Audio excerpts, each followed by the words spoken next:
મહારાષ્ટ્રના જલગાંવ પાસે હાઈવે પર એમ્બ્યુલન્સમાં ભીષણ આગ લાગી। મીડિયા રિપોર્ટ્સ પ્રમાણે રાત્રે 10 વાગ્યા આસપાસ આ ઘટના બની।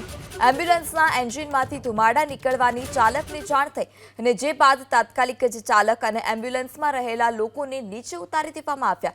જોકે આ બાદ આગ એમ્બ્યુલન્સમાં રહેલા ઓક્સિજન ટેન્ક સુધી પ્રસરી, જેનાથી પ્રચંડ બ્લાસ્ટ થયો। આ સમયે અફરાતફરીનો માહોલ સર્જાયો। જોકે કોઈ જાનહાનિના સમાચાર નથી। એમ્બ્યુલન્સમાં ગર્ભવતી મહિલાને હોસ્પિટલ લઈ જવામાં આવી રહી હતી।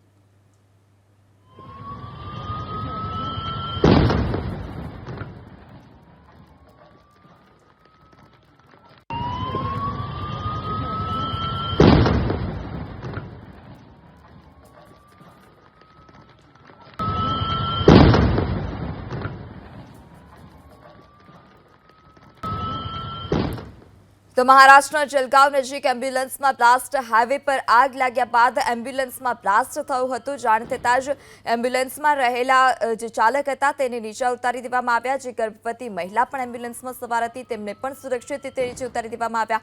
આગ ઓક્સિજન ટેન્ક સુધી પ્રસરતા મોટો બ્લાસ્ટ પણ થયો।